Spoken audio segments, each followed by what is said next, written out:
ఆత్మబంధువులందరికీ మరొకసారి కృతజ్ఞతలు. మధ్యాహ్నం సెక్షన్ స్టార్ట్ చేద్దాం. క్లాసు 1 అవర్ తీసుకోమని చెప్పారు. కరెక్ట్గా 1 అవర్కి తీసుకొని ముగించడానికి ప్రయత్నిస్తాం. ఇప్పుడు మనం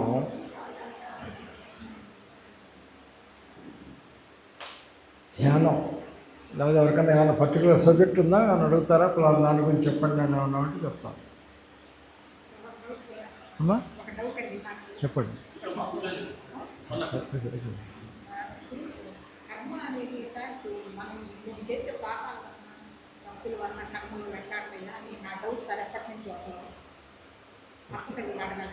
ఒకటమ్మా, కర్మలు అనేది పాపాలు పుణ్యాలని కాదు. ఏ కర్మ చేస్తే ఆ కర్మ. నువ్వు పాపం కర్మ చేస్తే పాపం ప్రారంభం వస్తుంది, పుణ్యకర్మ చేస్తుంటే పుణ్య ప్రారంభం వస్తుంది. కాకపోతే నేనేంటంటే ఇప్పుడు పాపం నువ్వు కష్టపడుతున్నావు అనుకో, నేను ఏం చేశానని ఆలోచించుకునే దానికంటే ఇప్పుడు మంచి కర్మలు చేయడం బెటర్. అంటే నువ్వు ఏం చేసావా నేను ఏం చేశానా అనేటువంటి ఆలోచిస్తూ పోతే నీకు సమాధానం దొరకదు, కానీ టైం వేస్ట్ అవుతుంది తప్పితే దానివల్ల ఉపయోగం ఏం లేదు. అందుకని ఒకసారి నువ్వు కష్టం ఎందుకు వస్తుందంటే, ఒకసారి ఆ ప్రారంభ కర్మ వల్ల కష్టం వస్తుంది.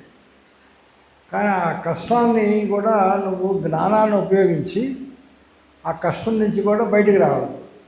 ఇప్పుడు ఎట్లా అంటే,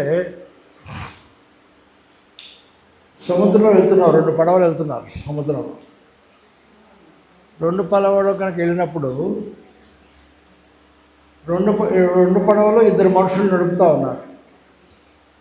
తుఫాన్ వచ్చింది. తుఫాన్ వచ్చినప్పుడు ఏం చేస్తాడు? జ్ఞానం తుఫానులో కూడా పడవని ఎలా నడపగలిగినటువంటి ధ్యానం కలిగినటువంటి వాడు, తుఫాన్ ఇద్దరికీ వస్తుంది, ఇద్దరికీ పడవ అదే నీళ్లు, అదే రకమైనటువంటి పడవలు, అల్లంత దూరంలో ఇద్దరికీ ఒడ్డు కనిపిస్తూ ఉంటుంది. కానీ ఇక్కడ తేడా ఏంటంటే, జ్ఞానము ఉన్నటువంటి పడవ నడిపేవాడు, జ్ఞానం లేనటువంటి పడవ నడిపేవాడు. అదే కనుక జ్ఞానాన్ని కనుక నువ్వు పడవ నడపడంలో కనుక చొప్పించే పని అయితే, వాడు ఆ కష్టాలను ఎదుర్కొని, ఆ ఒడిదుడుకులను ఎదుర్కొని నిదానంగా పడవని ఒడ్డుకు చేరుస్తాడు, తుఫాను ఉన్నా కూడా. జ్ఞానం లేనివాడు వాడు ఏం చేస్తాడు? ఎందుకు వచ్చింది నాకిది, నేనేం పాపం చేశాను, అదే వాడు తొందరగా వెళ్తున్నాడే నేను ఎందుకు వెళ్ళలేకపోతున్నాను, వాడికి కూడా నాలాగానే వస్తే బాగుండే అని చెప్పి దీని మీద ఆలోచించి చేస్తూ ఉంటే అతను ముందుకెళ్ళలేదు, ఇక్కడ ఇదైపోతాడు. వీడదంతా ఆలోచించడు. అయ్యో పాపం వాడికి కూడా మంచి జరిగితే బాగుండే, వాడు కూడా పాపం చేస్తే బాగుండే అని చెప్పి వాడి గురించి ఆలోచించుకుంటూ వీడు కూడా జ్ఞానాన్ని ఉపయోగించుకొని ముందుకు పోతాడు. కాబట్టి కష్టాల్లో వచ్చినప్పుడు ఎప్పుడు కూడా అలా ఉండాలి, జ్ఞానం ఉపయోగించుకొని ఆ కష్టాల్ని జ్ఞానంతో ఒడ్డుకి వెళ్ళేటట్టుగా ఉండాలి. తప్పితే మనం కష్టాలు ఎందుకు వచ్చినాయి అనే కష్టాన్ని ద్వేషించడం మొదలు పెడితే మనం ఎప్పుడూ ఆ కష్టాల నుంచి బయటపడేటటువంటి అవకాశం ఉండదు. అమ్మా ఓకే, ఇంకేమన్నా ఉన్నాయా ఎవరికన్నా? ఏమన్నా క్వశ్చన్స్?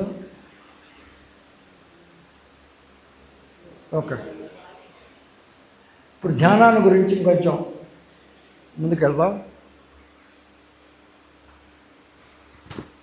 ధ్యానము అంటే అర్థం ఏంటి? అసలు ధ్యానం అంటే ఏంటి?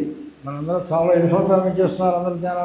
1 సంవత్సరం పైన ధ్యానం చేసేటువంటి వాళ్ళు ఎంతమంది? 1 సంవత్సరం పైన ఎవరు లేరా? అందరూ ఈ మధ్య వచ్చిన వాళ్ళైనా 3 నెలల నుంచి జ్ఞానం చేసేవాళ్ళు ఎంతమంది కనీసం? Okay, very good. అసలు ధ్యానము అంటే ఏమిటి? అసలు ఎందుకు చేయాలి ధ్యానం అంటే?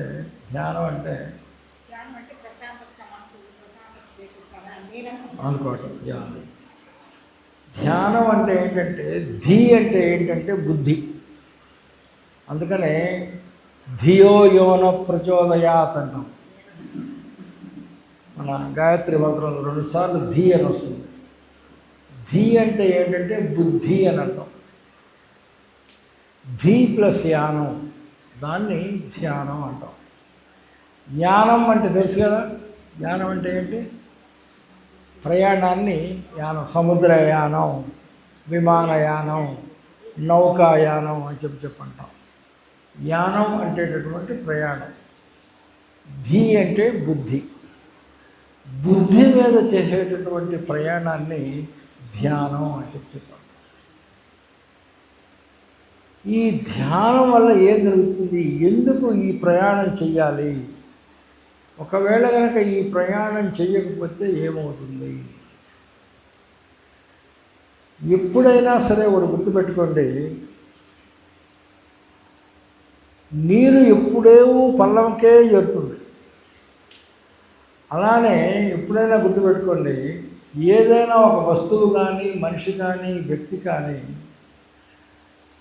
తను ఎక్కడ ప్రయాణం మొదలుపెట్టాడో ఆ ప్రయాణం మొదలుపెట్టడానికి మళ్ళీ చేరటము అనేది ప్రతి ఒక్క జీవి, ప్రతి ఒక్క ఇది కర్తవ్యం.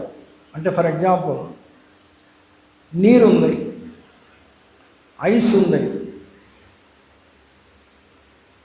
ఐసు గడ్డ, నీరుంది, నీటి ఆవిరుంది, ఆకాశం ఉంది.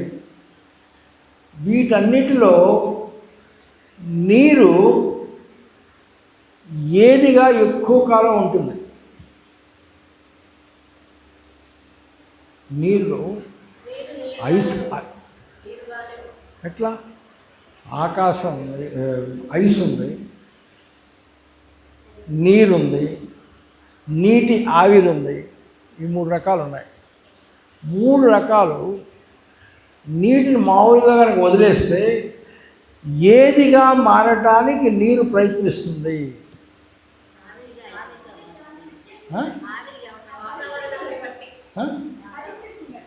యా, దానికి ఫ్రీనెస్ ఇస్తే, దానికి ఉన్నటువంటి శక్తిని తీసేస్తే, అది కాదమ్మా. ఇప్పుడు ప్రపంచం మొత్తం సూర్యుడు లేడు అనుకోండి, సూర్యుడు లేడు, ఏం లేదు. నీరు అంటే ఏంటి? H2O కదా. H2O దేనిగా మిగిలిపోతుంది?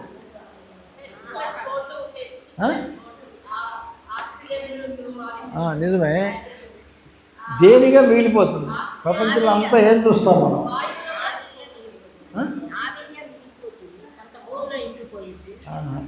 కాదు, నీరు కనుక దానికి ఫ్రీగా కనుక ఇది ఇస్తే, దానిలో ఉన్నటువంటి శక్తిని మొత్తం తీసేస్తే, అంటే నీటి ఆవిరి మరణిస్తే ఏమవుతుంది? నీరు మరణిస్తే ఎక్కడికి పోతుంది? మనందరం కూడా మనం మరణించిన తర్వాత మనం ఎక్కడి నుంచి వచ్చామో అక్కడికి పోతాం, అంతే కదా. అలానే నీరు కూడా ఆ నీటి ఆవిరి మరణిస్తే ఏమవుతుంది? నీరు మరణిస్తే ఏమవుతుంది?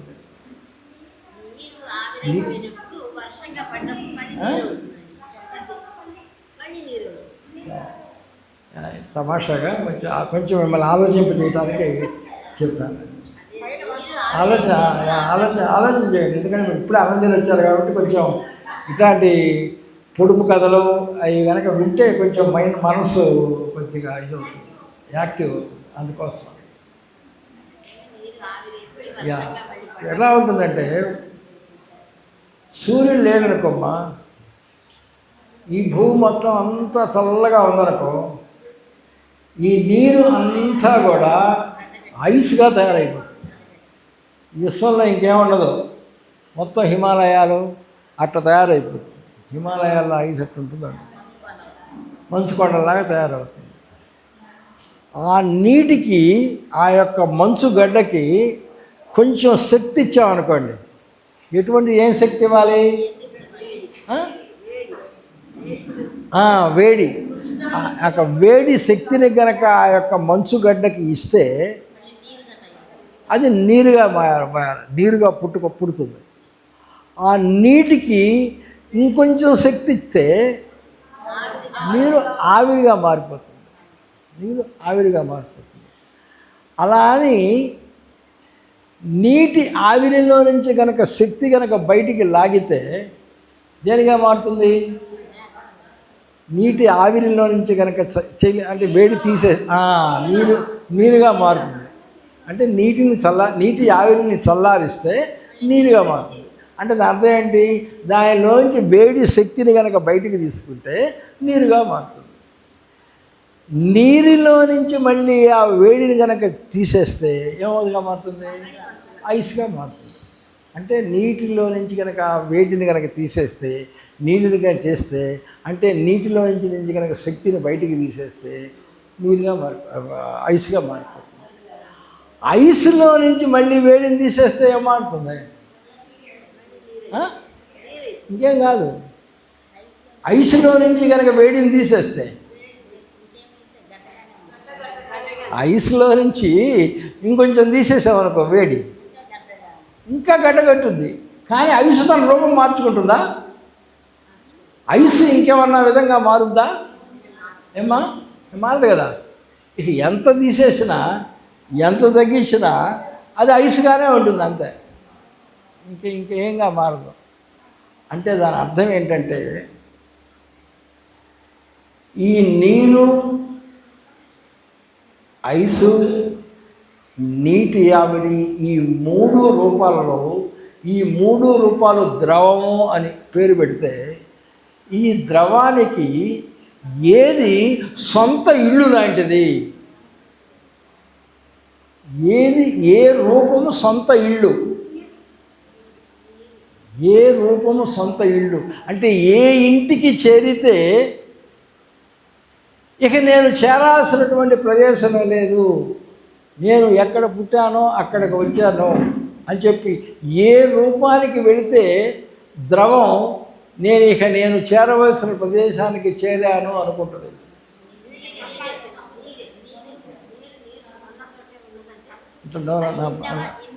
కొంచెం డిస్కషన్ చేస్తే వచ్చేస్తారు. కొంచెం వచ్చినప్పుడు మీరు అందరూ మళ్ళీ మేల్కొంటారు. మీరు అందరూ గమనించండి అమ్మా. నీరు ద్రవానికి 3 రూపాలు ఉన్నాయి: ఘన రూపము, ద్రవ రూపము, నీటి ఆవిరి రూపము. వీటిలో గనక శక్తి అనేది బయట నుంచి మనం ఇస్తున్నాం. వీటన్నిటిలో అధికమైనటువంటి శక్తి ఉన్నది ఘన రూపానిక, ద్రవ రూపానిక, వాయు రూపానిక? దేనికి అన్నిటికంటే ఎక్కువ శక్తి ఉంది? వాయు రూపానికి అన్నిటికంటే ఎక్కువ శక్తి ఉన్నది. ఆ వాయు రూపంలో నుంచి కనుక శక్తిని కనుక కొంచెం బయటికి లాగేస్తే అది ఆ వాయు రూపంలో నుంచి ఏ రూపానికి వెళ్ళిపోద్ది? ద్రవ రూపానికి వెళ్ళిపోద్ది. ద్రవ రూపంలో నుంచి కనుక కొంచెం శక్తిని కనుక బయటికి లాగేస్తే ఘన రూపానికి వెళ్ళిపోతుంది. ఘన రూపంలో నుంచి శక్తికి బయటికి లాగేస్తే ఏ రూపంలోకి వెళ్ళిపోతుంది? ఆ రూపంలోనే ఉంటుంది. ఇక ఎటువంటి మార్పు చెందదు.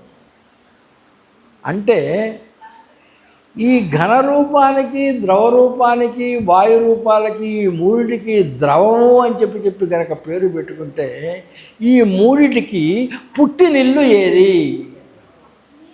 ఎక్కడికి వెళితే ఇక అక్కడి నుంచి నేను ఇంకా ఎక్కడికి వెళ్ళనో, ఎక్కడికి వెళితే నేను అక్కడి నుంచి ఇంకా ఎక్కడికి వెళ్ళనో అది సొంత ఇల్లు. ఈ 3టిలో ఏ రూపంలో నేను ఉన్నానని కోరుకుంటుంది ఎప్పుడు? అమ్మా బ్యూటిఫుల్, అది ఒకే చెప్పాను. ఘన రూపంలో ఉండటానికి నీరు ఎప్పుడూ కోరుకుంటుంది. అంతవరకు అర్థమైంది అన్న అందరికీ? నీరు ఎప్పుడు కూడా ఘన రూపంలో ఉండటానికి కోరుకుంటుంది. ఎందుకు? తక్కువ శక్తి, ఎక్కువ. అందుకనే మనిషి కూడా, మనం కూడా అంటే ఏంటి? దానికేంటి? ద్రవాని యొక్క స్వస్వభావము ఏమిటి అంటే ఘన రూపంలో ఉండటం. ఘన రూపంలో ఉండటం అనేది ద్రవానికి స్వభావరీత్యా ఏర్పడింది. ఎప్పుడు కూడా ఘన రూపంలో ఉండాలనే కోరుకుంటుంది. అట్లానే మనం కూడా మనందరం ఎక్కడి నుంచి వచ్చామో అక్కడికి వెళ్ళాలని చెప్పి మనం అందరం కోరుకున్నాం. నీరు తర్వాత ఆవిరి ఘనరూపమైనటువంటి ఐస్ నుంచి వచ్చాయి కాబట్టి ఆవిరి నీరు ఎప్పుడు కూడా ఘనరూపంగా మారటానికి తాపత్రయపడతా ఉంటాయి. కానీ వాడికి వేడి వల్ల ఇదైపోతుంది. అలానే మనిషి కూడా మనం ఎక్కడి నుంచి వచ్చామంటే భగవంతుడి నుంచి, పరమాత్ముడి నుంచి వచ్చాం కాబట్టి మనం కూడా ఆల్వేస్ పరమాత్ముడి దగ్గరికి వెళ్ళాలి అని చెప్పి కోరుకుంటాం. కాకపోతే మనకేంటంటే ఈ శక్తి సహించుకొని మనము భగవంతుడికి దూరంగా వెళ్ళిపోతాం. ఎట్లా ఘనరూపం నుంచి ద్రవరూపం వచ్చినట్టుగా, ద్రవరూపం నుంచి నీటి ఆవిరి రూపం వచ్చినట్టుగా వెళ్ళిపోతాం. కానీ మనం కనుక ఈ శక్తిని కనుక పోగొట్టుకొని వచ్చేస్తే మళ్ళీ ఘనరూపానికి వచ్చినట్టుగా మనం కూడా ఈ మన ఆత్మ దగ్గరికి మనం వెళ్ళడానికి ప్రయత్నిస్తాం. ఇంతవరకు అర్థమైందమ్మా? అయితే ఆత్మస్వరూపం ఏమిటి, ఆత్మ యొక్క స్వరూపం ఏంటి, ఆత్మ ఎలా ఉంటుంది ఉదయం చెప్పుకున్నాం. ఆత్మస్వరూపం ఏంటి? ఆత్మస్వరూపం ఏంటి? సచ్చిదానందం. అంటే మనం ఆత్మలుగా మారటానికి ఆత్మ దగ్గరికి ఎప్పుడైతే నీటి ఆవిరి మంచుగా మారటానికి ప్రయత్నిస్తుందో, నీరు ఎప్పుడు మంచుగా మారటానికి ప్రయత్నిస్తుందో, మనం కూడా ఆత్మస్వరూపులుగా మారటానికి మనకి తెలుసో తెలియకో ప్రయత్నిస్తూనే ఉంటాం. అని ఎలా చెప్పగలము? ఆత్మ యొక్క స్వరూపం ఎలా ఉండటం ఉదయం చెప్పుకున్నాం. సచ్చిదానందంగా, ఎప్పుడూ ఆనందంగా ఉండటం. అందుకనే మనిషి ఏమి కోరుకుంటాడు? ఎప్పుడు నేను ఆనందంగా ఉండాలి అని చెప్పి కోరుకుంటాడు. ఎప్పుడు ఆనందంగా ఉండాలనుకుంటాడు? ఇవాళ, నిన్న, రేపా కాదు, ఎప్పుడు ఆనందంగా ఉండాలి అని కోరుకుంటాడు. ఎప్పుడు ఆనందంగా ఉండాలి అని కోరుకుంటాడు. ఇందాక మనం ఏమన్నాం? సత్ అంటే ఏంటి అర్థం? ఎప్పుడు. సత్ అంటే కదా ఎప్పుడు. సత్యము అంటే ఎప్పుడు. ఉండాలి, ఉండటం అంటే ఏంటి? ఆ చైతన్య స్థితిలో ఉండాలి. ఎట్లా ఉండాలి? ఆనందంగా ఉండాలి. అంటే ఎప్పుడూ ఆనందంగా ఉండాలి అని కోరుకుంటున్నాడు అంటే సత్ చిత్ ఆనందంగా ఉండాలి అని. సత్ చిత్ ఆనందంగా ఉండాలి అంటే ఏ రకంగా ఉండాలి అని నువ్వు కోరుకుంటున్నావు? సచ్చిదానందం అంటే ఎవరు? భగవంతుడు. అంటే నువ్వు ఎవరిగా ఉండాలని కోరుకుంటున్నావు? ఎప్పుడు కూడా భగవంతుడిగా ఉండాలి అని చెప్పి కోరుకుంటున్నావు. చూడండి, మీకు తెలియకుండానే ఎప్పుడు మీ యావ ఎలా ఉంటుందంటే నేను భగవంతుడిని కావాలి అని అనుకుంటున్నావు. అందువల్లనే నువ్వెప్పుడు కూడా నేను ఆనందంగా ఉండాలి అనుకుంటావు. ఆనందంగా ఉండటం అంటే ఏంటో తెలుసా? భగవంతుడిగా ఉండటాన్ని ఆనందంగా ఉండటం అని అంటారు. అందుకని మనిషి ఎప్పుడు కూడా నేను ఆనందంగా ఉండాలి, ఎప్పుడు ఆనందంగా ఉండాలి ఎందుకు అనుకుంటానంటే, ఎందుకంటే మనం అన్ని పనులు ఉన్నాయండి. ఏ పనైనా చేయండి, ఉద్యోగం చేయండి, వ్యాపారం చేయండి, వ్యవసాయం చేయండి, ఇది ధ్యానం చేయండి, పిరమిడ్ కట్టించండి, గుళ్ళు కట్టించండి, ఏ పనైనా చేయండి జీవితంలో. ఎందుకు చేస్తామో మనం ఈ చేసేటటువంటి పనులన్నీ? దేనికోసం? వ్యాపారం చేస్తే డబ్బులు వస్తాయి. డబ్బులు వస్తే ఏమవుతుంది? ఇల్లు కట్టించుకుంటే ఏమొస్తుంది? కొట్టండి, ప్రశ్నలు వేసుకుంటా ఎందుకు కొన్ని ప్రశ్నలు వేస్తే చివరికి మనందరికీ దగ్గర నుంచి ఒకే ఒక సమాధానం వస్తుంది. అందరం చెప్పేటటువంటి చివరి సమాధానం ఒక్కటే. ఎందుకంటే ఆనందం. ఇప్పుడు కథ ఉంటుంది, ఒక కథ. ఒక రాజుగారు ఒక పడవ నడిపేవాడు చీరా సముద్ర పొడిన ఆ పడవలో పడుకొని హాయిగా కారు మీద కారేసుకొని చేపలు పట్టుకొని అమ్ముకొని ఆ డబ్బులు తెచ్చుకొని ఆ డబ్బులు పక్కన పెట్టుకొని ఉదయం సంత కష్టపడి ఆ సముద్రం వైపు అలా చూస్తూ పడుకున్నాడు. ఆయన వేరే ఒక అతను, ఒక వ్యాపారవేత్త వచ్చాడు. సముద్రం చూసుకుంటూ, వాడికి ఏదో బాధల్లో ఉంటాడు. వస్తూ ఇంత సోమరిపోతులాగా ఉన్నాడు వీడు. హాయిగా పడవ ఉంది, పక్కనే వల ఉంది, సముద్రం చూస్తే బ్రహ్మాండంగా, లోపలికి వెదర్ బ్రహ్మాండంగా ఉంది. మిగతా వాళ్ళందరూ పడవలు వేసుకొని పోయి కట్టలు కట్టలు చేపలు తెచ్చుకొని అమ్ముకొని బతుకుతున్నారు. వీడేంది పట్టుకోకుండా పక్కన వల పెట్టుకొని, తర్వాత పడవ పెట్టుకొని కాలు మీద కాలు వేసుకొని సోమరిపోతులాగా పడుకొని ఉన్నాడు అని చెప్పి వాడి దగ్గరికి వెళ్ళాడు. వెళ్ళి ఆ పడవ అని అడుగుతాడు, ఏంటి ఇంత పిచ్చోడు నువ్వు, ఇంత సోమరిపోతావు నువ్వు, బ్రహ్మాండమైన పడవ ఉంది, నీ చేతిలో వల ఉంది, చెప్పటగినటువంటి ఇది ఉంది, వెళ్ళకుండా ఎందుకు వెళ్ళాను, ఇంతకంటే ఏం చేయాలి సార్ అన్నాడు. ఇంతకంటే ఏం చేయమంటారు సార్ అని అన్నాడు. ఏముందా, మళ్ళీ వెళ్ళి ఇంకొకసారి వెళ్ళి బలం ఉంది కదా పట్టుకొని రావచ్చు కదా అన్నాడు. ఓకే సార్, పట్టుకున్న తర్వాత ఏం చేయాలి సార్ అన్నాడు. ఏముంది, అలా 4 సార్లు పట్టుకొని వస్తే బ్రహ్మాండంగా చేపలు పడతా ఉంటే ఎక్కువ డబ్బులు వస్తాయి కదా, ఆ డబ్బులు బాగా కూడబెట్టుకోవచ్చు కదా అన్నాడు. కూడబెట్టుకొని ఏం చేయాలి సార్ అన్నాడు. ఏముంది, కూడబెట్టుకొని నువ్వు బాగా ఇదిగా చెప్పి బ్యాంకులో వేసుకొని బాగా డబ్బులు బ్యాంకులో బ్యాలెన్స్ పెరుగుతుంది కదా అన్నాడు. బ్యాంకులో పెరిగిన తర్వాత ఏం చేయాలి సార్ అన్నాడు. ఏముంది, బ్యాంకులో పెరిగిన తర్వాత ఈ పడవేందుకు మోటార్ బోటు, పెద్ద పెద్ద మోటార్ బోట్లు దొరుకుతాయి, ఆ మోటార్ బోట్ ఒకటి కొనుక్కోవచ్చు కదా అన్నాడు.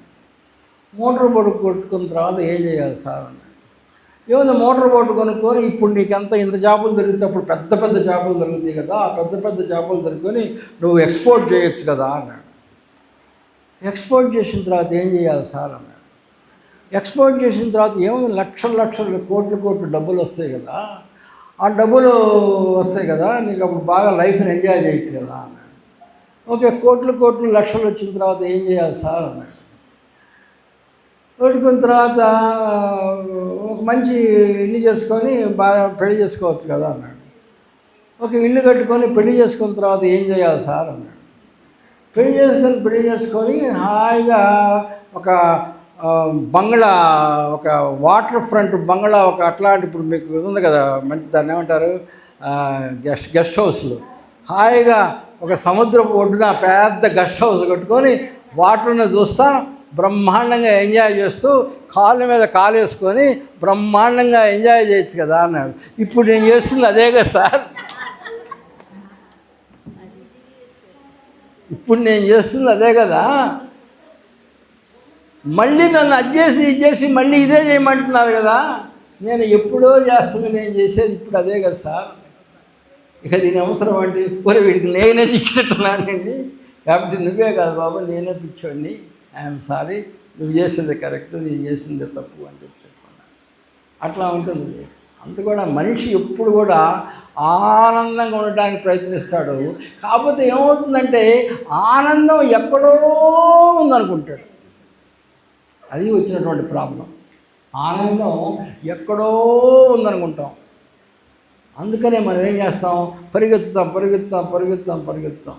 సెల్ ఫోన్లో ఆనందం ఉందనుకుంటాం, ఇంటిలో ఆనందం ఉందనుకుంటాం, బంగారంలో ఆనందం ఉందనుకుంటాం. అందుకని వాటి కోసం పరిగెత్తి చేస్తాం. అయితే రమ్మ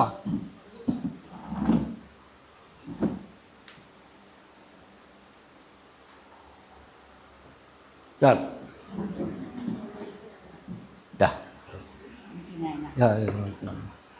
అనుకుంటాం. కానీ నిజంగా ఆనందం అనేది ఎక్కడ ఉన్నది? వస్తువుల్లో ఆనందం ఉన్నదా? వస్తువుల్లో ఆనందం ఉందా? వస్తువుల్లో ఆనందం ఉన్నది అనేవాడు ఎంతమంది చేతులు? నిజంగా అర్థండి, నాకు ముందే ఇది కాదు, నిజంగా చెప్పండి, వస్తువుల్లో ఆనందం ఉన్నది అనేటువంటి చేతులు. మరి వస్తువుల్లో ఆనందం లేనప్పుడు ఎందుకు పరిగెత్తుతున్నాము వీళ్ళందరి చుట్టూ? నాకు బంగారం కావాలని, పట్టు చీరలు కావాలని, ఇళ్ళు కావాలని, అది కావాలని ఎందుకు పరిగెత్తుతున్నాం?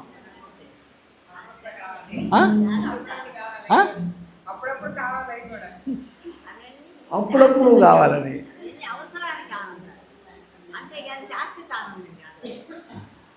అసలు అవసరాల ఆనందం కూడా వాటిలో ఉందా? అప్పుడప్పుడు ఆనందం కూడా వస్తువుల్లో ఉందా అని అడుగుతున్నాను నేను. మీరు నిజంగా ఆలోచించండి అమ్మా. నేను ఏదో మిమ్మల్ని ఏదో మాయ చేసి ఇది చేయటం కాదు. ఉందా? ఉంది. ఒక వయసులో ఉన్నా అంటే మరి ఎగ్జాంపుల్ చెబుతానమ్మా. ఒక మంచి కారు కొనుక్కొని వచ్చాడు, నా కారులో బ్రహ్మాండమైన ఆనందం ఉంది అన్నాడు. ఆ కారు ఏం చేశాడు, తీసుకొచ్చి అపార్ట్మెంట్లో పెట్టాడు రాత్రికి. వీడికి బ్రహ్మాండమైన ఆనందం వచ్చింది. అంటే ఆ కారు నుంచి వీడికి కొన్నవాడికి ఏమి ఇచ్చింది, ఆనందం ఇచ్చింది. నైట్ వెళ్ళి పడుకున్నాడు. తెల్లారు వచ్చేటప్పటికి ఆ పక్క అపార్ట్మెంట్ వాడు వీడికి తెలియకుండా తాగొచ్చి ఆ కారుని గుద్దాడు. తెల్లారు వీడు తను నిద్రలేసి వచ్చేవాడు, కారు నిండా సొట్టబడింది. వీడికి ఏమొచ్చింది, దుఃఖం వచ్చింది. ఆ కారు నిన్న వీడికి ఏమి ఇచ్చింది, నా రాత్రి సంతోషం ఇచ్చింది. ఇప్పుడు అదే కారు వీడికి ఏమిస్తుంది, ఇప్పుడు దుఃఖం ఇచ్చింది. మరి కారులోనే కనుక సంతోషం ఉంటే నిన్న సుఖం ఇచ్చినటువంటి కారు ఈరోజు కూడా సుఖం ఇవ్వాలి. అదే కారు ఇప్పుడు వీడికి దుఃఖాన్ని ఇస్తుంది. అంటే కారులో సుఖం ఉన్నదా, లేదు. అయితే సుఖం అనేది ఎక్కడుంది, ఆనందం అనేది ఎక్కడుంది?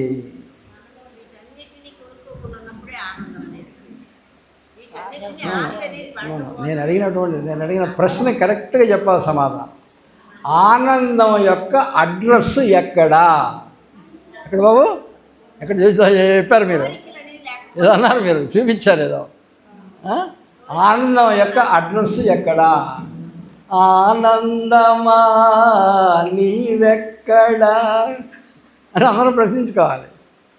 ఆనందం ఎక్కడుంది, ఎక్కడ ఎదిగితే ఆనందం దొరుకుతుంది? అది ఒకడు దేవుడిని అడిగాడట, నువ్వు ఎక్కడున్నావు? ఈ జలం నిన్ను ఎక్కడున్నా సరే పట్టుకుంటారు అంటే దేవుడు అన్నాడట. వీళ్ళు సామాన్యులు గారు, ఈ మానవులు. నేను 20 అడుగుల గోతిలో దాక్కున్నా సరే తీసి నన్ను బయటికి తీసుకొస్తారు. ఒకే ఒక్క చోటు ఉంది, నేను గనక పోయి అక్కడ గనక కూర్చున్నానా వాణ్ణి నన్ను పట్టుకోవటం వీళ్ళ వల్ల కాదన్న. ఎక్కడ అంటే వాళ్ళనే పోయి కూర్చున్నాను అనుకో. నేను కనుక పోయి వాడి లోపల కూర్చున్నాను అనుకో, వాడు ఎంతసేపటికి ఏం చేస్తుంటాడు, బయట ఎదుగుతూ ఉంటాడు. వాడు ఎప్పుడు కూడా లోపలికి ఎతకడు.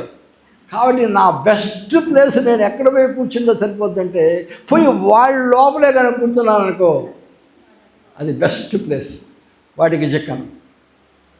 ఒకవేళ ఎవడైతే నన్ను అలా చిక్కించుకుంటాడో వాడు గ్రేట్.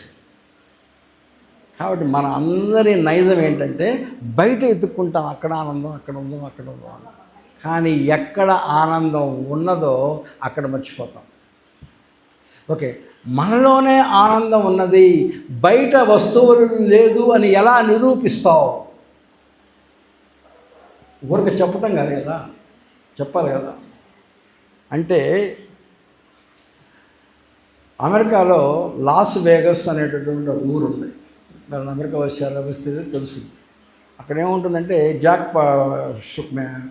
అలా ఈ మన దీనిలాగా ఏమంటారంటే అట్లా జోదపు మిషన్స్ లాగా ఉంటాయి. మన కెసినో ఉంటుంది. మనకు $1 వేస్తే ముందు $1 పోతుంది, $2 పోతూ అట్లా చేస్తూ ఉంటే ఒకసారి వచ్చిన జాక్ పట్ల గడగడగడగడగడ డబ్బులన్నీ వచ్చేస్తుంటాయి. $100-200 పడుతూ ఉంటాయి. అవి వచ్చినప్పుడు వాడు మ్యూజిక్ కూడా వేస్తాడు. మన బంగారపు నాణ్యాలు కింద పడతా ఉంటే ఎట్లా వస్తాయో ఆ మ్యూజిక్, పెద్దగా మ్యూజిక్ వస్తుంది. అందరూ వచ్చి ఓ కంగ్రాచులేషన్స్, నువ్వు డబ్బులు కొట్టావు, అది అంటే వీడేమో ఎగిరి పడుతూ ఉంటాడు. అంటే వీడికి ఆనందంతో ఉప్పిగిపోతూ ఉంటాడు. అయితే నేను అడిగేది ఏంటంటే, ఎప్పుడైతే ఆ మిషన్లో నుంచి డబ్బులు పడుతూ ఉంటే వీడికి ఆనందం పెరుగుతూ ఉంటుంది కదా. అంటే నేను అడిగిన ప్రశ్న ఏంటంటే, ఆ డబ్బులు వస్తూ ఉంటే ఒక్కొక్క నాణ్యం పడుతూ ఉంటే కొంచెం ఒక్కొక్క ఆనందం నీ లోపలికి వస్తూ ఉంటుందా? ఆ డబ్బులు పడుతూ ఉంటే ఆ డబ్బుల్లో నుంచి నీ ఆనందం నీలోకి వస్తూ ఉంటుందా?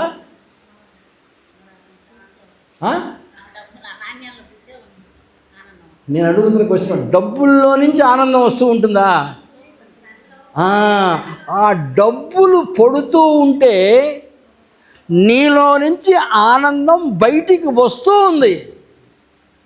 అది నేను అడిగే ప్రశ్న. ఆ డబ్బులు అట్టు వస్తూ ఉంటే నీలో నుంచి ఆనందం బయటకు వస్తూ ఉంది అంటే అర్థం ఏంటి? ఆనందం ఉన్నది నీ లోపలే. అయితే నీలో ఉన్నటి ఆనందం బయటికి రావాలి అంటే ఆ డబ్బులు రావాలి. అంటే ఇక్కడి నుంచి వీసా తీసుకొని అమెరికా పోవాలి, 24 గంటలు అమెరికా వెళ్ళాలి, అమెరికాలో మళ్ళీ కారు డ్రైవ్ చేయాలి, మళ్ళీ ఎయిర్పోర్ట్కి వెళ్ళాలి, మళ్ళీ డబ్బులు కొట్టుకొని మళ్ళీ ఫ్లైట్ ఎక్కి లాస్ వేగస్ వెళ్ళాలి, మళ్ళీ రాత్రి మగళ్ళు అక్కడ కూర్చోవాలి, రాత్రి 1 గంట దాకా ఆడాలి. అప్పుడు వస్తే ఇంత కష్టపడితే ఎందుకు ఇంత కష్టపడేది?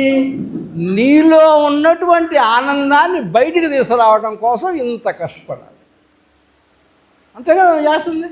ఇంత కష్టపడితే నీ లోపల ఇక్కడ ఉన్నటువంటి ఆనందం ఇక్కడికి వచ్చింది. 1 ఇంచ్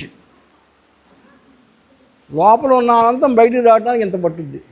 అంటే 1 ఇంచ్ నువ్వు ఆనందాన్ని జరపగావాలంటే కొన్ని వేల మైళ్ళు ప్రయాణం చేస్తున్నావు ఆనందాన్ని ఇక్కడ తీసుకురావడానికి. చూడండి ఎంత కష్టపడుతున్నావు ఈ ఆనందం కోసం. అస్సలు ఒక్క అడుగు గదపకుండా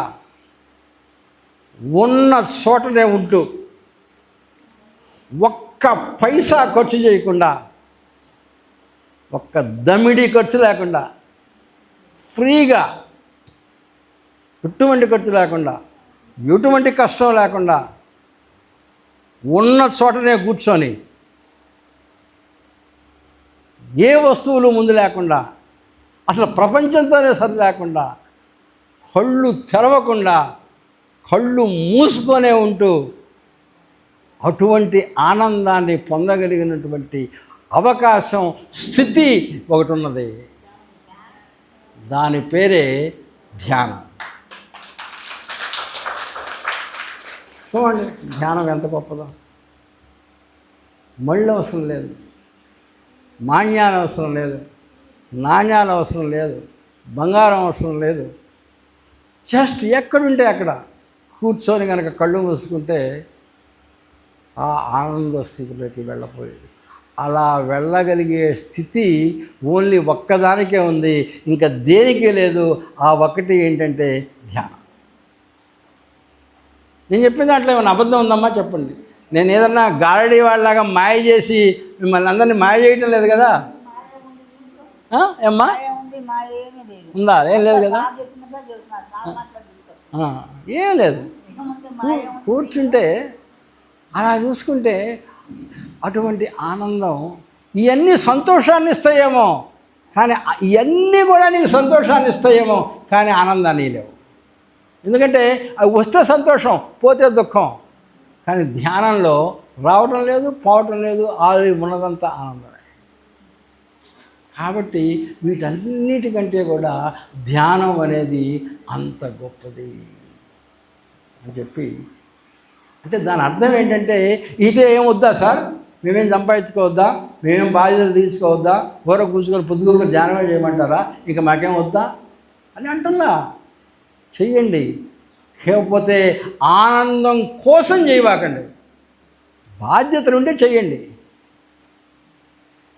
కానీ నేను ఆనందం కోసం ఆ పని చేస్తానంటే మాత్రం చేయండి. బాధ్యతలు ఉంటే తీర్చుకోండి, తప్పులేదు. కానీ అవి చేస్తేనే నాకు ఆనందం వస్తుంది అని మాత్రం చేయబాకండి. చేస్తే మాత్రం దెబ్బతింటారు, నష్టపోతారు. ఎందుకంటే వాటిల్లో ఆనందం లేదు అనే విషయం మాత్రం గుర్తుపెట్టుకోవాలి. ఓకే, అంటే 3:30 వరకు అండి, 4 గంటల వరకా? 4గా? Okay okay. అయితే నెక్స్ట్ స్టెప్. ఓకే, ఇంతవరకు ధ్యానం ఆనందాన్ని ఇస్తుంది అని మాత్రం అందరూ ఒప్పుకుంటారు కదా? కాదు. ఇప్పుడు నెక్స్ట్ స్టెప్కి వెళ్దాం. ఇప్పుడు ధ్యానం చేద్దాం. అంటే ధ్యానం చేయటం అంటే అసలు ధ్యానం ఎలా చేయాలి? ధ్యానంలో ధ్యానం అనేది ఏమని చెప్పుకున్నాం ఫస్ట్? ధీ plus annum. అంటే యానం అంటే ఏంటి? ప్రయాణము. ధీ అంటే ఏంటి? బుద్ధి. బుద్ధి మీద చేసేటటువంటి ప్రయాణము.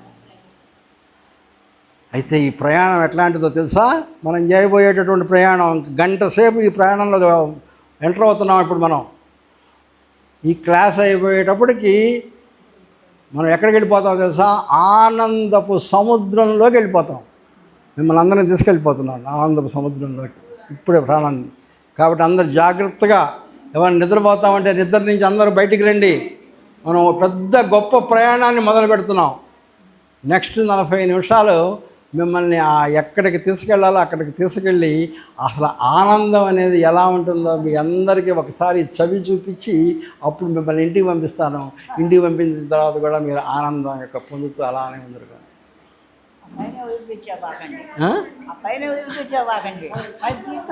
మళ్ళీ అదే చూసారా ఏమేమన్నారు?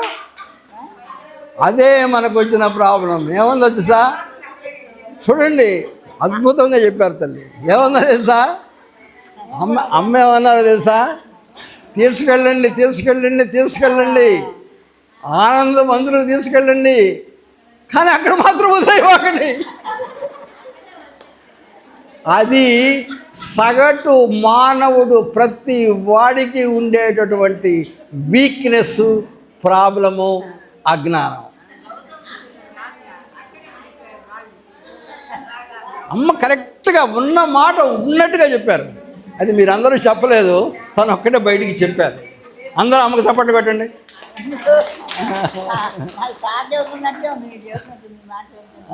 చూడండి, అక్కడికి వెళ్ళి అంటే అక్కడికి వెళ్ళటం ఇష్టము, కానీ అక్కడ ఉండటం మాత్రం కావాలి.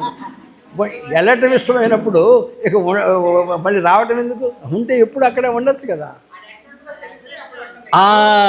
ఎలా ఉన్నదో తెలిస్తే అప్పుడు ఇలా నేను రాను, నేను ఇక్కడే ఉంటా, నేను ఇక్కడే ఉంటా, నేను ఇక్కడే ఉండాలా అనిపిస్తుంది. ఓకే, కాబట్టి ఎప్పుడు కూడా అక్కడే ఉండాలి అనే విధంగా అనిపిస్తుంది. ఆనందం అంటే అట్లా ఉండాలి. ఓకే, మనం ప్రయాణం మొదలు పెడదామా? ఇక అందరు రెడీనా? ఎవరు నిద్రమత్తుల్లో లేరు కదా? ఓకే, ఒక్క 2 నిమిషాలు లేచి కూర్చుంటారమ్మా. నేను కూర్చుంటాను. అందరూ లేచి కూర్చోండి ఒకసారి. అందరూ లేచి, అదే అమ్మగారు అందరూ ఒకసారి లేచి కూర్చోండి అమ్మా. అందరూ ఒక్కసారి అందరూ ఒకసారి లేండమ్మా. అందరూ ఒకసారి లేచి నుంచోండి. ఒకసారి కూర్చోండి అమ్మా. అందరూ కూర్చోండి. కూర్చోండి అమ్మా.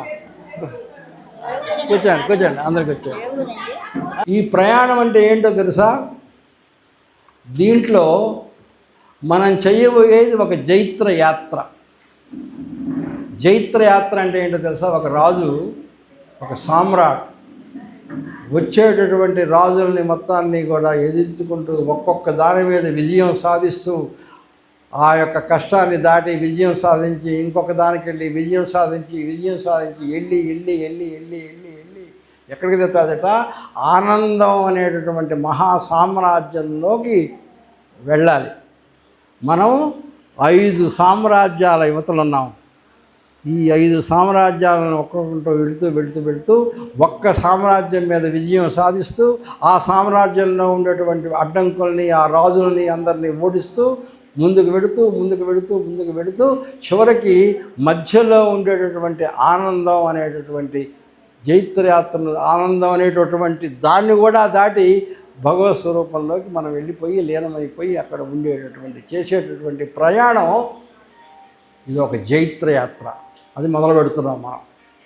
ఓకే, ఈ ధ్యానము అనేటటువంటి జైత్రయాత్ర సాగించాలి అంటే ముందు మనిషికి ఏం కావాలి?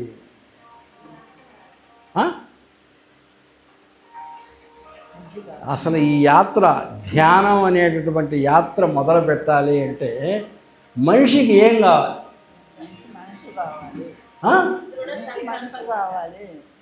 తప్పు, రాంగ్ ఆన్సర్.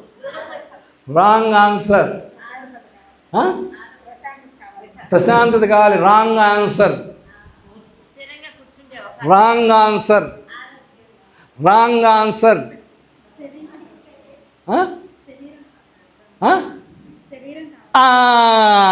అందరు చప్పట్లు కట్టినాం ఒకసారి. అందరు చప్పట్లు కొట్టండి. అసలు ఏముండాలి? ముందు శరీరం కావాలి. ఇది ఉంటేనే కదా ఏమైనా చేయగలిగేది. ఇది రాకుండా ఏం చేస్తాం? కాబట్టి మొట్టమొదట ఏం కావాలి? శరీరం కావాలి. ఈ శరీరం ఉంటేనే రాళ్ళు రప్పలు ధ్యానం చేయలేవుగా, చెట్లు కాదు కదా. ఈ శరీరం అనేది ఉండాలి.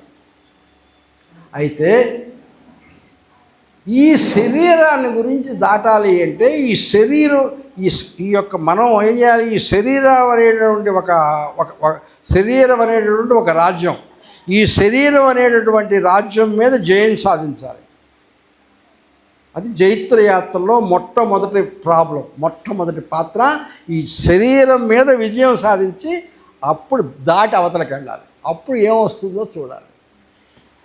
ఈ శరీరం మీద ఇప్పుడు మనం ఏం చేస్తాము? మనం పాకిస్తాన్ మన మీద దండయాత్ర చేయాలి అంటే పాకిస్తాన్ ఏం చేస్తుందో తెలుసా? మొట్టమొదట ముందు కొంతమంది సిఐడీలను పంపిస్తుంది. అసలు ఏమేమి ఉన్నాయి ఇండియాలో, ఎక్కడెక్కడ దెబ్బ కొట్టచ్చు, ఎక్కడెక్కడ ఏమేమి ఉన్నాయి, ఈ ఇండియా ఎట్లా ఇదయింది, తూర్పునేముంది, పడవనేముంది, ఇదేముంది, అక్కడే ఉంది, ఇక్కడ ఉంది, అన్నీ తెలుసుకొని అప్పుడు ఒక దేశం ఇంకొక దేశం మీద దండయాత్రలు చేస్తుంది. అదేవిధంగా ఫస్ట్ మనం శరీరం మీద విజయం సాధించాలి అంటే ఈ శరీరాన్ని గురించినటువంటి జ్ఞానం మనకు ఉండాలి. అప్పుడే శరీరం మీద విజయం సాధిస్తాం. కాబట్టి ఆ శరీరం యొక్క జ్ఞానం కావాలి. ఈ శరీరము ఎలా ఏర్పడిందో తెలుసుకోవాలి. శరీరం ఎలా ఏర్పడింది? శరీరము దేని నుంచి ఏర్పడింది? పంచధాతువులు కరెక్టే. పంచధాతువులు ఎక్కడి నుంచి వచ్చినాయి?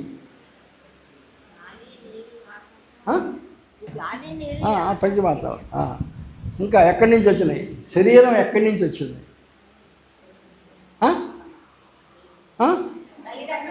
ఏమ్మా? తల్లిదండ్రుల నుంచి వచ్చింది. తల్లిదండ్రులు వచ్చింది. తల్లిదండ్రుల నుంచి ఎలా వచ్చింది? ఇప్పుడు శరీరం ఉంది, ఇంకెవరన్నా కొంచెం చెప్పేస్తారు, ఇంకొక నిమిషంలో వచ్చేస్తుంది అందరి దగ్గర నుంచి.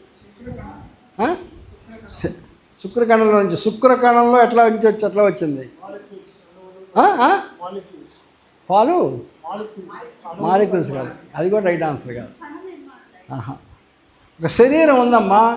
మన శరీరము 1 కేజీ ఉన్నటువంటి శరీరం 50 కేజీలు ఉన్నటువంటి శరీరం 60 కేజీలు కావాలంటే ఏం చేయాలి? 50 కేజీలు ఉన్న శరీరం 60 కేజీలు కావాలంటే ఏం చేయాలి? ఆహారం తినాలి. 60 కేజీలు ఉన్న శరీరం 50 కేజీలు కావాలంటే ఏం చేయాలి? ఆహారం తగ్గించాలి. 50 కేజీల శరీరం 60 కేజీలు కావాలంటే ఏం చేయాలి? ఆహారం తినాలి. అంతే కదా. అంటే ఈ 60 కేజీలు మైనస్ 50 కేజీలు, ఈ 10 కేజీలు ఎక్కడి నుంచి వచ్చింది? ఆహారంలో నుంచి వచ్చింది. అంటే మన శరీరం మొత్తం ఎక్కడి నుంచి వచ్చిందో తెలుసా? ఆహారం నుంచి వచ్చింది. ఈ శరీరం మొత్తం ఎక్కడి నుంచి వచ్చిందంటే ఆహారం నుంచి వచ్చింది. ఈ విషయం నేను చెప్పడం కాదు, భగవద్గీత చెప్తుంది. అన్నాద్భవంతి భూతాని చెప్పి సకల భూతాలు వచ్చింది దేంట్లో నుంచి అంటే ఆహారం నుంచి వచ్చింది. అందుకనే విశ్వం ఏం చేస్తుంది తెలుసా? బిడ్డ రావటానికి ముందు ఆహారం తయారు చేసి అప్పుడు బిడ్డను బయటికి తీసుకొస్తుంది. అందుకనే తల్లికి పాలు ముందు తయారవుతాయి, బిడ్డ తర్వాత పుడుతుంది.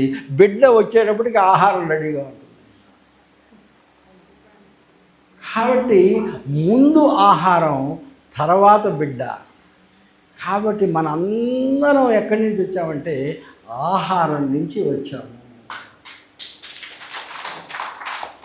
అర్థమైందమ్మా? ఆహారం. అయితే ఈ ఆహారం నుంచి వచ్చింది కాబట్టి, ఈ యొక్క శరీరం ఆహారం నుంచి వచ్చింది కాబట్టి, ఈ ఆహారం ఈ ఆహారం వచ్చింది కాబట్టి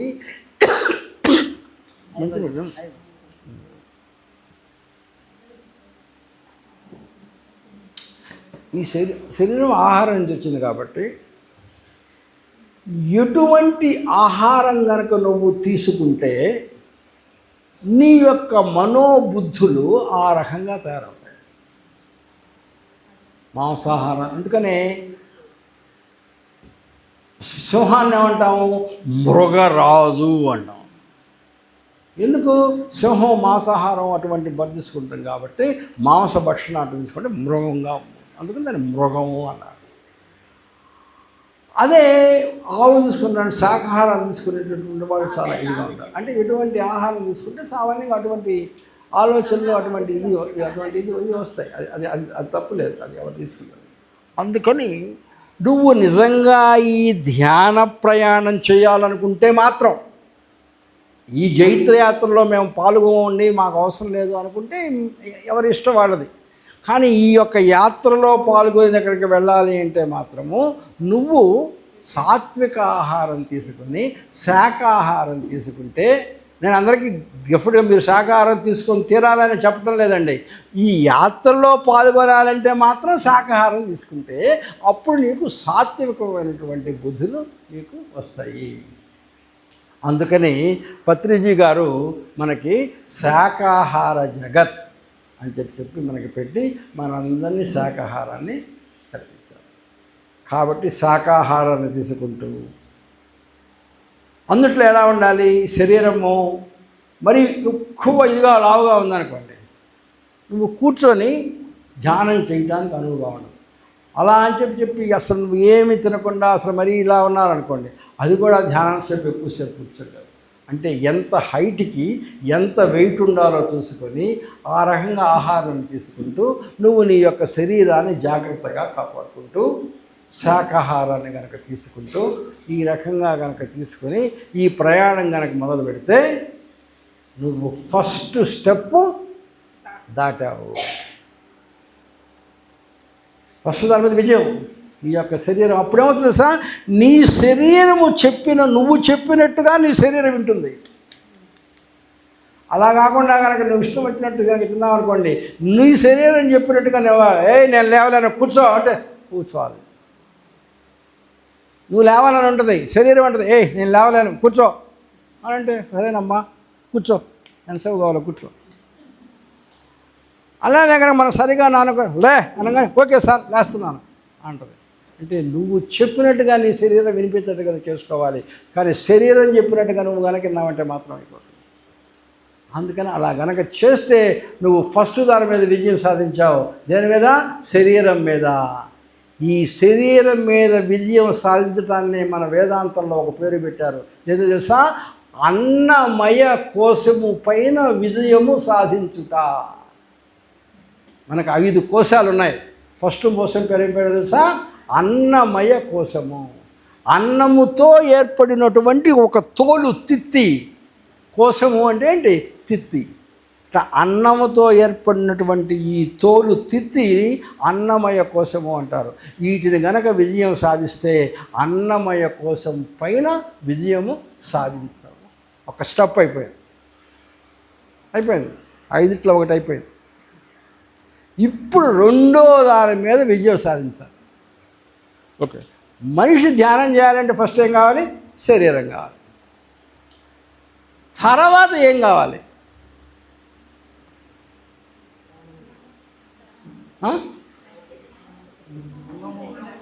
ఫస్ట్ శరీరం కావాలి. శరీరం ఉంది.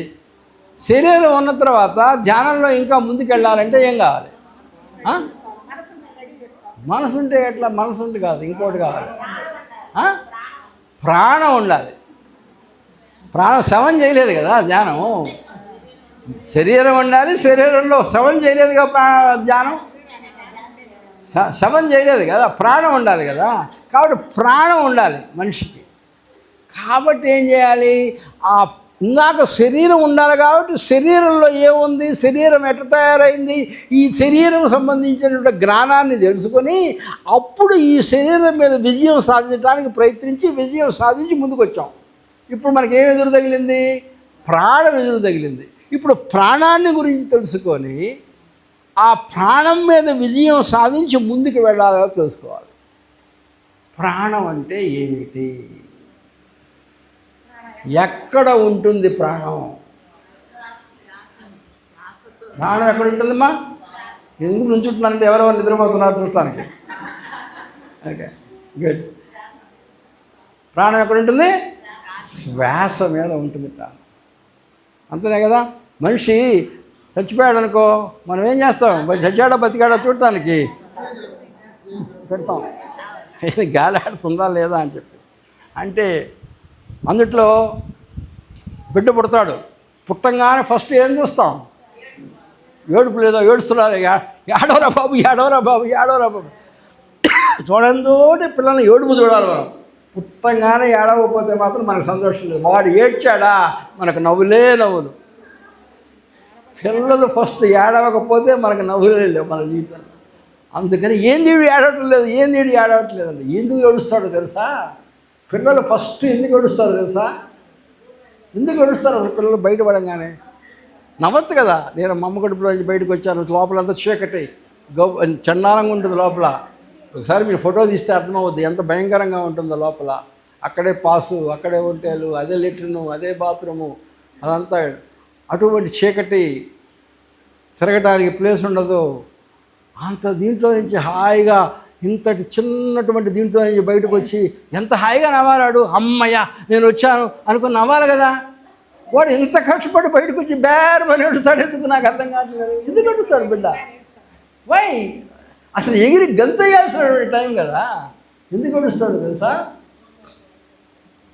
మన తమాషా చూడండి. మీ గుండె మీ తల్లి గర్భంలో ఉన్నప్పుడు కొట్టుకోవటం మొదలయ్యింది. మీ జీర్ణక్రియ తల్లి గర్భంలో ఉన్నప్పుడు మొదలైంది.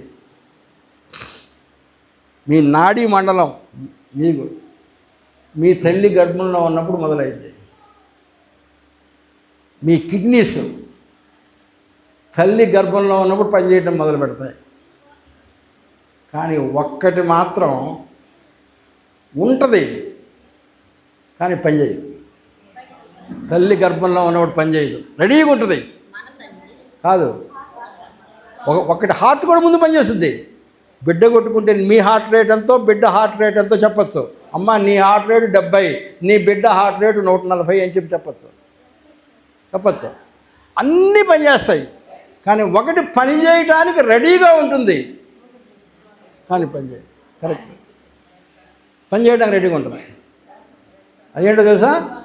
ఊపిరితిత్తులు.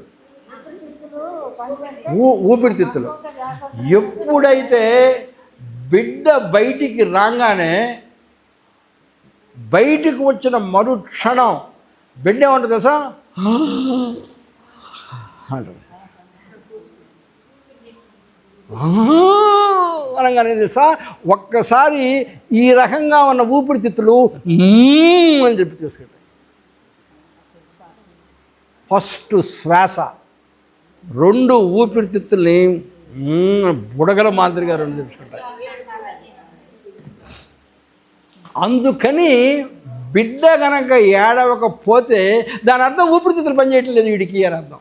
అందుకని వెనక కొడతారు. ఎందుకో తెలుసా? ఊపిరితిత్తుల్ని లేపటం కోసం. ఎప్పుడైతే ఊపిరితిత్తులు లేపుతాడో అప్పుడు అనగానే శ్వాస. అది మనం మొదట చేసినటువంటి మొట్టమొదటి జీవితంలో శ్వాస. అందుకనే పుట్టినరోజుని అసలు మనం పుట్టినరోజు కాదు, మనం బయటకు వచ్చిన రోజు కాదు మన పుట్టినరోజు. 9 నెలలు ముందే పుట్టాం మనం తల్లి కడుపులో. ఇంకా మాట్లాడితే 9 నెలలు ముందు కాదు, ఆ ముందు కూడా మనం ఉన్నాం మన అమ్మా నాన్నల్లో. ఇంకా ముందు మాట్లాడితే వాళ్ళ అమ్మా నాన్నల్లో కూడా మనం ఉన్నాం. అయితే ఉన్నా కూడా మనం తల్లి కడుపు నుంచి బయటికి వచ్చిన రోజునే పుట్టినరోజు అని ఎందుకంటున్నామో తెలుసా? మొట్టమొదట మన శ్వాస మొదలు పెట్టిన రోజు మన పుట్టినరోజు. అది శ్వాస యొక్క గొప్పతనం. ఎప్పుడు మొదలుపెట్టినటువంటి శ్వాస ఫస్ట్ ఏమవుతుంది? శ్వాస లోపలికి, ఫస్ట్ శ్వాస బయటికి పోవటమా లోపలికి రావటమా? ఫస్ట్ శ్వాస లోపలికి రావటం, లాస్ట్ శ్వాస బయటికి పోవటం. చచ్చిపోయేటప్పుడు లాస్ట్ శ్వాస బయటికి పోవటం, అప్పుడు లోపలికి రావటం, ఈ తర్వాత బయటికి పోవటం. ఒక నిశ్వాసం, ఒక ఉచ్ఛ్వాసం, రెండోది నిశ్వాసం. అంటే మన లైఫ్ ఒక రెస్పిరేటరీ సైకిల్. ఈ మధ్య ఉన్నంతా దాన్ని ఏమంటారు? జీవితం అంటారు. ఒక్కసారి కనుక లోపలికి వస్తే లాస్ట్లో చివరకు పోతే ఈ మధ్యలో జరిగేది మొత్తం జీవితం. శ్వాసకి అటువంటి విలువ ఉన్నది. శ్వాస అంటే అంత గొప్పది. కాబట్టి ఈ శ్వాసను గురించి తెలుసుకోవాలి. ఈ శ్వాస అంటే ఈ శ్వాస యొక్క అంత గొప్పది. కాబట్టి ఈ శ్వాసను గురించి కనుక తెలుసుకుంటే ఏమవుతుందంటే, ఇంకోటి కూడా గుర్తుపెట్టుకోండి, ఈ ప్రాణమయ కోశంలో ఏముంటుందంటే ఈ శ్వాసకి ప్రాణానికి చాలా దగ్గర సంబంధం. శ్వాసకి ప్రాణానికి అంటే శ్వాస ఉండాలంటే ప్రాణం ఉండాలి, ప్రాణం ఉండాలంటే శ్వాస ఉండాలి. ఈ సమయంలో ఒక చిన్న కథ చెప్తాను. మధ్యాహ్నం పూట కాబట్టి కొంచెం కథలు అంటే అందరూ నవ్వించుకోవాలి. ఇది ఉపనిషత్తుల్లో చెప్పిన కథమ్మా, నేను చెప్పిన నా సొంత కథ కాదు. ఒకరోజు పంచేంద్రియాలు, కళ్ళు, ముక్కు, నాలుక, చెవులు, చర్మము, ఈ మూడు ఒక చోట చేరి కబుర్లు చెప్పుకుంటా కూర్చున్నాయి. కూర్చుంటే నేను గొప్ప, అసలు కళ్ళు లేకపోతే మీరందరూ ఏం చేస్తారు, నేను వెళ్ళి పట్టుకోవాలి కదా అని చెప్పి వాళ్ళు. ముక్కులు అసలు నేను ముక్కు పిలిస్తే కదా మీరందరూ చూసేది అని చెప్పి చెప్పాడు. అసలు మీరందరూ కదా మీ అందరికి లోపలికి ఆహారం పోతే కదా నేను కదా చేసేది, నేను గొప్ప కదా నాలుగు ఉంటుంది. అసలు ఏముంది, మీరు చుట్టూ ఏదన్నా ఉండి వింటే కదా మీరు అటు ఇటు కూడా అసలు చెవులు నేను గొప్పది. అసలు మీరందరూ ఏంది, మీ చర్మం ఉంది కదా, నేను అన్ని చర్మాన్ని కప్పి మీ అవయవాలన్నింటి లోపల ఉంచితే కదా మీరందరూ బయటకు చెప్పి నేను గొప్ప అని చెప్పి చర్మం అంటుంది. అసలు మనసు అంటుంది, అసలు నేను ఆలోచిస్తే కదా నువ్వని మీరని చేసేది, నేను చేస్తే కదా నేను గొప్ప అని చెప్పి మనసు అంటుంది. అప్పుడు ప్రాణం వచ్చి, సరే మీరందరూ గొప్పే, నేనే ఎందుకు పనికిరా, అంతేగా నేను ఒక్కదాన్నేగా ఏ పనికిరా అంది, కాబట్టి నేను ఎవరికి అవసరం లేదుగా, నేను వెళ్ళిపోతున్నాలే ప్రాణం. పో, ఏముంది, మేమే గొప్ప, నువ్వు పో, వెళ్తున్నానమ్మా అని చెప్పి వాళ్ళంత దూరం వెళ్ళేటప్పటికి అన్నీ సత్తి పడిపోతాయి. ఏంది మనం ఇట్టు అయిపోతున్నామంటే, పిచ్చోళ్ళు రారా, ఆ ప్రాణం ఉండబట్టేరా మీరందరూ ఉండేది, పోయి పిలుచుకొని రా దాన్ని అని చెప్పి అమ్మమ్మ నువ్వే మా అందరికీ ఏంటంటే నువ్వే గొప్పదాని తల్లి, కాబట్టి నువ్వు ఉంటేనే మేము పని చేస్తుంది అని చెప్పి. అది ప్రాణం యొక్క గొప్పతనం. ఆ ప్రాణం దేంట్లో ఉంది? శ్వాసలో ఉంది. ఆ శ్వాస యొక్క గొప్పతనం. అందుకనే పత్రిజీ గారు ఏం చెప్పారు? శ్వాస మీద ధ్యాస అని చెప్పారు.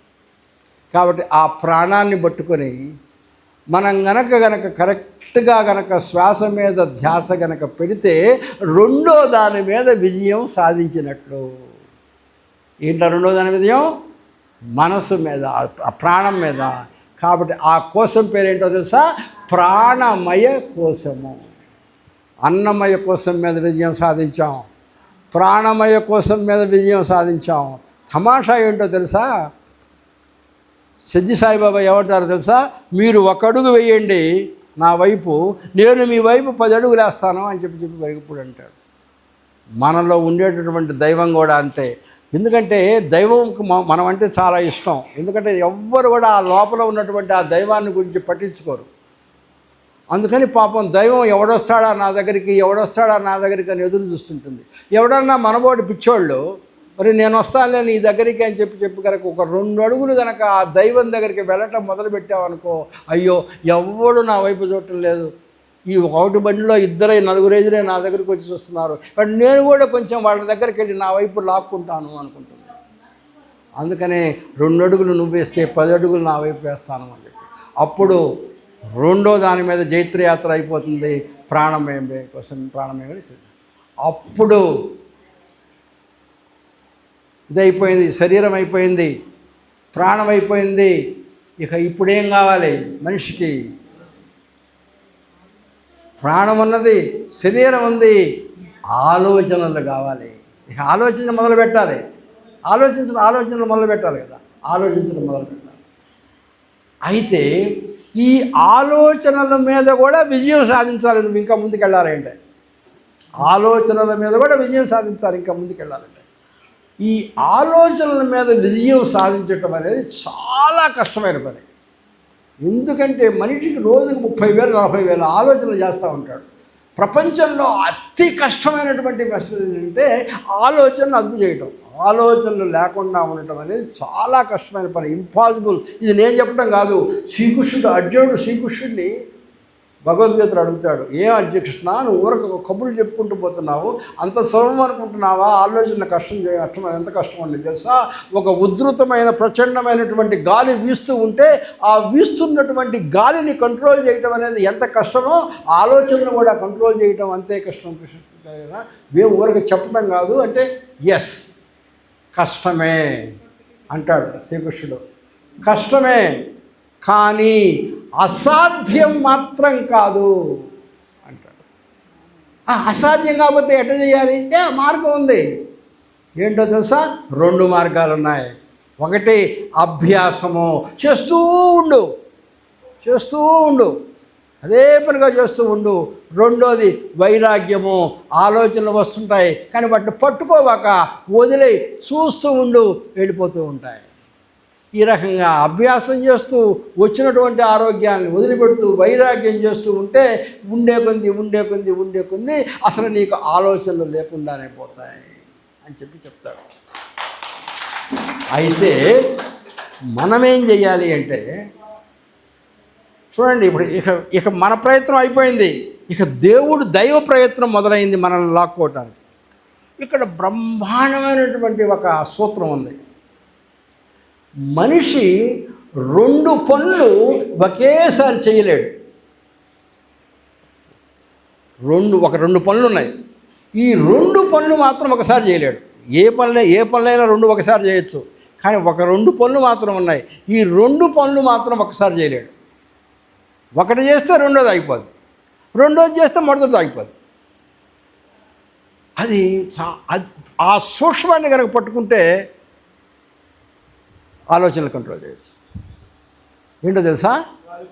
ఎప్పుడైతే నువ్వు శ్వాస మీద గనక ధ్యాస పెట్టావో నీకు ఆలోచన రావు. ఎప్పుడైతే నువ్వు ఆలోచన మీద ధ్యాస పెట్టావో నీకు శ్వాస మీద ధ్యాస కుదరదు. నేను శ్వాస మీద ధ్యాస పెడుతూ ఆలోచనల మీద కూడా ఆ దృష్టి పెడతాను అంటే మాత్రం నీ వల్ల కాదు. You cannot do it. 2 ఒకసారి చేయలేవు, ఏదో ఒకటే. శ్వాస కావాలా, ఆలోచనలు కావాలి, శ్వాస కావాలా, ఆలోచనలు కావాలి.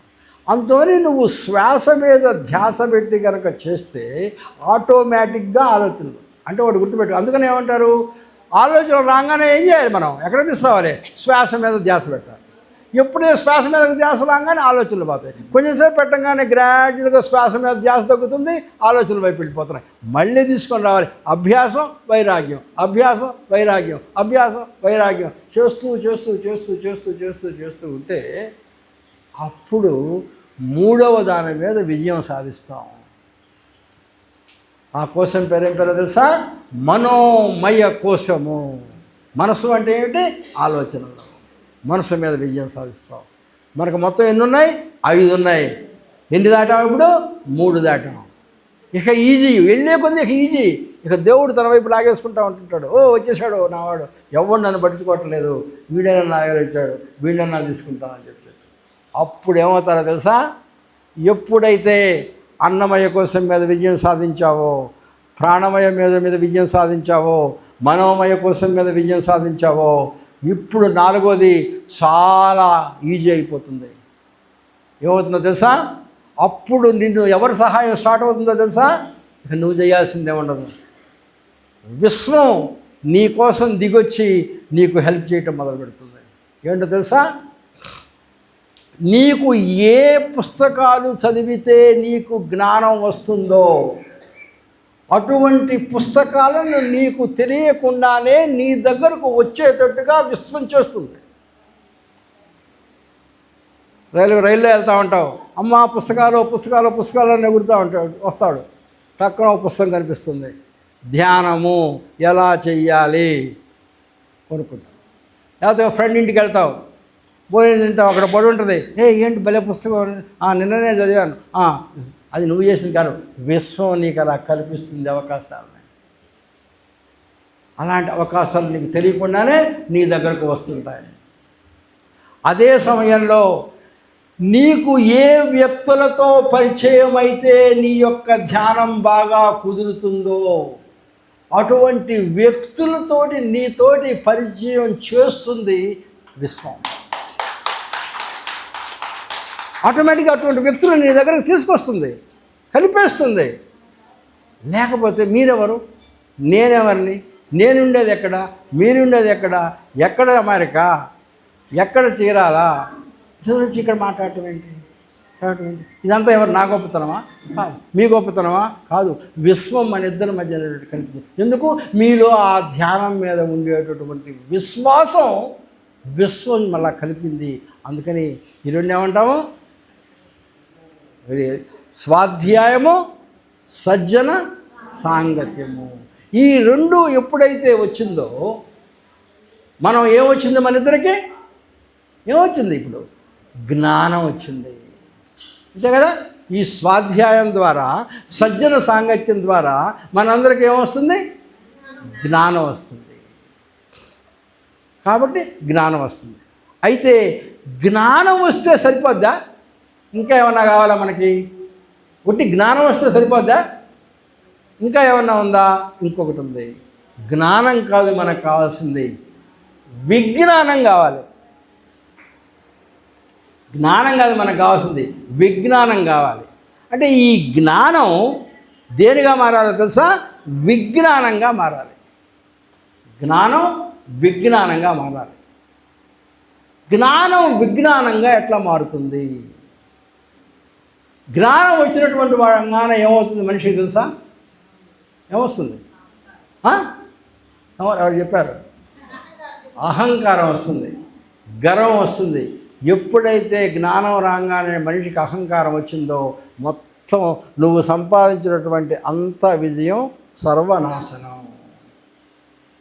కాబట్టి ఏం కావాలి? జ్ఞానం రాగానే ఏం తోడు తెచ్చుకోవాలి? వినయాన్ని తోడు తెచ్చుకోవాలి.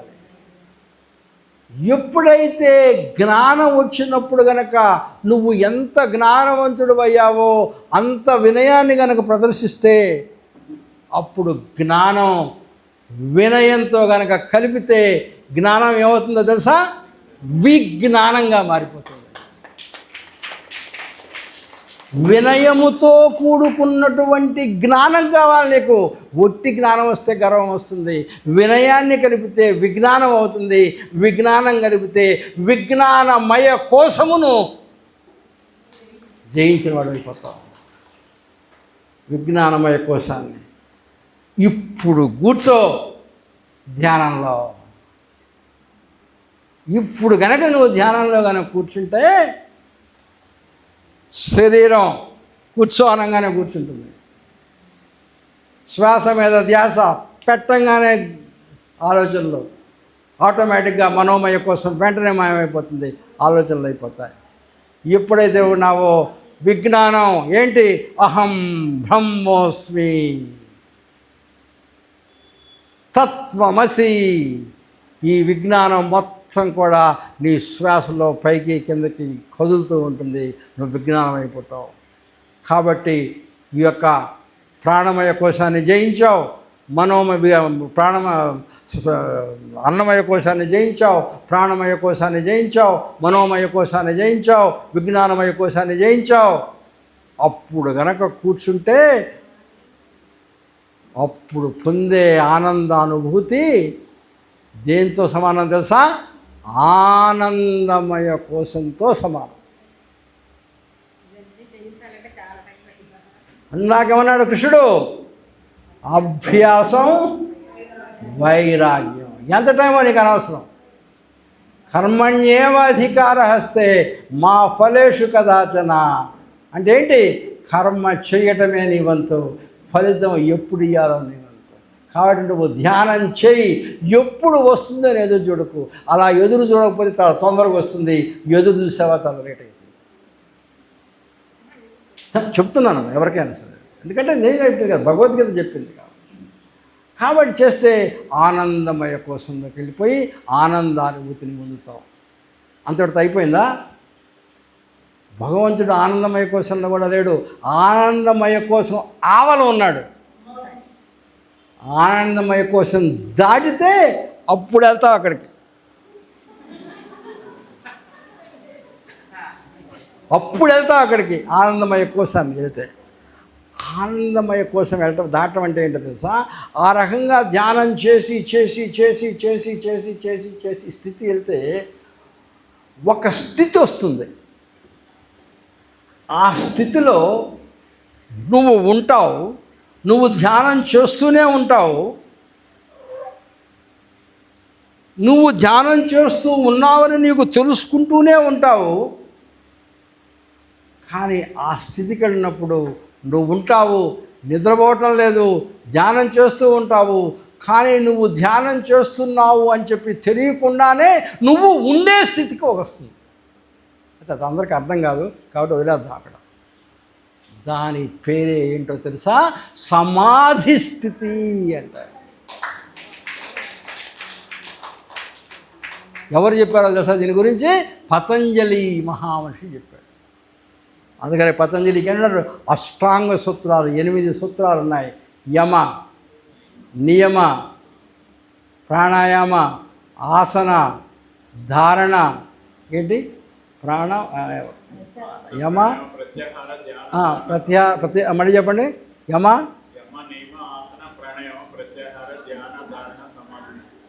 ధారణ, ధ్యాన, ధ్యాన ధ్యాన తర్వాత సమాధి స్థితి పెట్టాడు.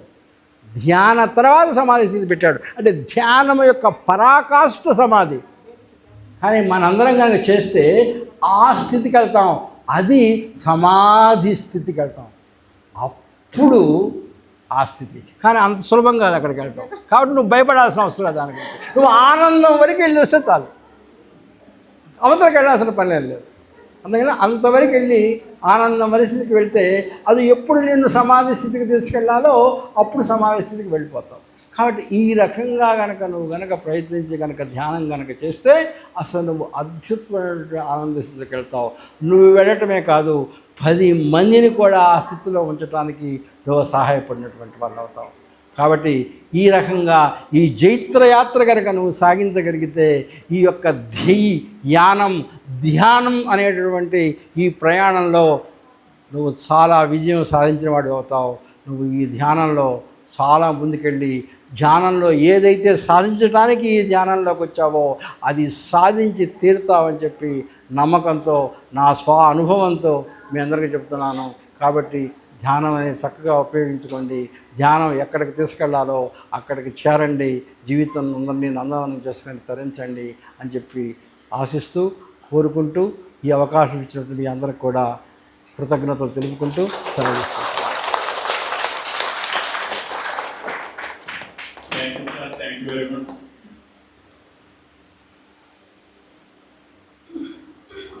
మరి ఉదయం నుంచి కూడా అందరూ ఎంతో శ్రద్ధగా కూర్చొని డాక్టర్ గారు చెప్పే విషయాలని చాలా బాగా ఆకలింపు చేసుకున్నారు.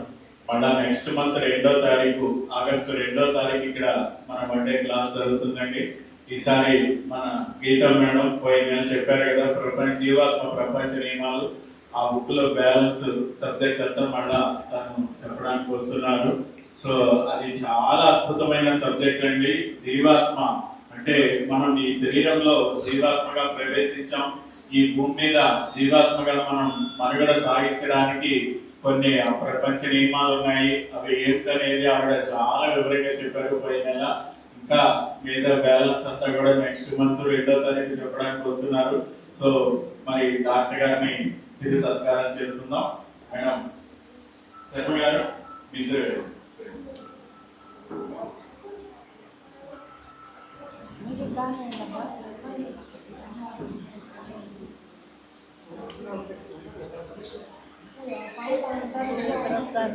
అమ్మా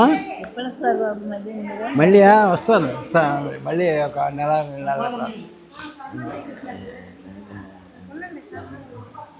వద్దు సార్ ప్లీజ్.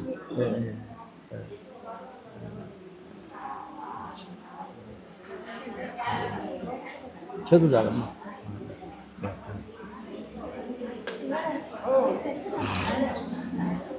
సన్మానం నేర్చుకుంటూ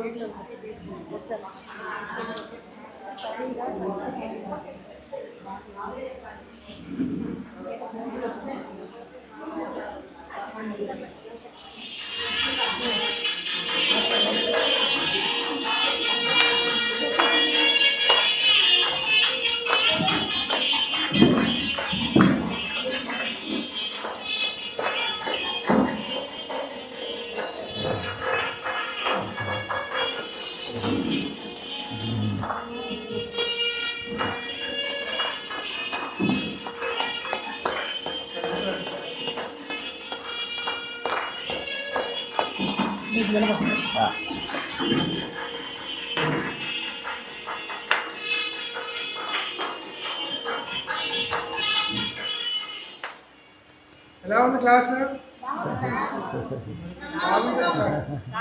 ఒకసారి గట్టిగా క్లాస్ మార్నింగ్ నుంచి మనం ఎంతో అద్భుతమైన జ్ఞానాన్ని చాలా సింపుల్గా చేసి చెప్పారు. పత్రికలు అయితే ఎలా సింపుల్గా చిన్న చిన్న కాన్సెప్ట్స్ రూపంలో చిన్న చిన్న ఉదాహరణలు తీసుకొని ఎంత ఎంత బ్రహ్మజ్ఞానాన్ని మనకు అందించారో, అలాగే సార్ కూడా డాక్టర్ గారు కూడా చాలా సింప్లిఫై చేసి మనకి మనసులోకి త్వరగా ఇంకేలాగా కర్మ గురించి, కర్మ సిద్ధాంతం గురించి, కర్మల్లో రకాల గురించి చూడండి, వ్యష్టి కర్మ, సమిష్టి కర్మ, విశిష్ట కర్మ, ప్రతిదీ కూడా అంటే మళ్ళీ మనం చేసుకునే విధంగా చాలా అద్భుతంగా క్లాస్ చేశారు. అలాగే పొద్దునంతా కర్మ సిద్ధాంతం తీసుకుంటే తర్వాత సాయంత్రం అసలు మనం చేరాల్సిన స్థితి అల్టిమేట్గా మనల్ని ఫైనల్ గోల్కి తీసుకెళ్ళడానికి ట్రై చేశారు. ఇంత అద్భుతమైన జ్ఞానాన్ని అందించినటువంటి డాక్టర్ గారికి మనం మనస్ఫూర్తిగా కృతజ్ఞతలు, ధన్యవాదాలు. ఎంత పెద్దగా క్లాస్ చేస్తే మీరు అంతా బాగా క్లాస్ చేయండి.